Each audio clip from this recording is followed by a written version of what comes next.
বাবাজিরা ভাইরাম বানাম ও নওয়াজওয়ানি তরুণেরা, আল্লাহ নবী নবী আজ থেকে 1450 বছর আগে আমাদের কাছ থেকে বিদায় নিয়ে চলে গেছেন বিশ্ব নবী রহমাতাল লিল আলামিন জনাবে মুহাম্মদুর রাসূলুল্লাহ সাল্লাল্লাহু আলাইহি ওয়াসাল্লামকে বাবা জিজ্ঞেস করা হলো, ইয়া রাসূলুল্লাহ, ইয়া হাবিবাল্লাহ, আপনি আমাদের কাছ থেকে বিদায় নিয়ে চলে যাচ্ছেন, আপনি চলে যাবার পরে আমরা পৃথিবীর বুকেতে আমরা কি নিয়ে বাঁচব? আমরা যখন সমস্যায় পড়েছি আপনার কাছে এসেছি, আপনি আমাদের সমস্যার সমাধান করে দিয়েছেন। আমরা যখন মুসিবতে পড়েছি আপনার কাছে আসতেন, আপনি আমাদের মুসিবত থেকে উদ্ধার করে দিয়েছেন। ইয়া রাসূলুল্লাহ, হাবিবাল্লাহ, আপনি আমাদের কাছ থেকে চলে যাচ্ছেন, তাহলে কার কাছে যাব? আমরা কার কাছে যাব?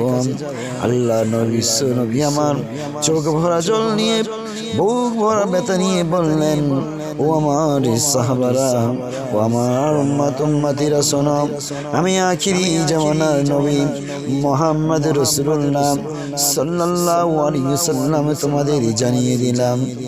ও আমার সাহাবারা শোনো, ও আমার উম্মতিরা শোনো, আমি নবী জানিয়ে দিলাম, তোমরা যখন মুসিবতে পড়বে, তোমরা যখন কোনো মুসিবতে পড়বে, তোমরা অন্য কোথায় যাবে না, তোমরা ফলো করবে পাক কালামুল্লাহ শরীফ, কোরআন শরীফ তোমরা ফলো করবে।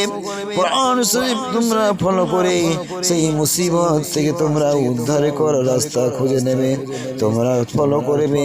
আমি আল্লাহ নবীর হাদিস, আমি যা করেছি আমার চলন ফেরন, আমার কথাবার্তা, আমার কাজকর্ম, এই অনুযায়ী তোমরা সেটা সমস্যার সমাধান করে নেবে।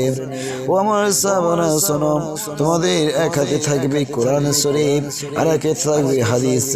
আমি বিশ্ব নবী মুহাম্মদ রাসূলুল্লাহ সাল্লাল্লাহু আলাইহি ওয়াসাল্লাম জানিয়ে দিলাম, তোমাদের কেউ জাহান্নামী বানাতে পারবে না।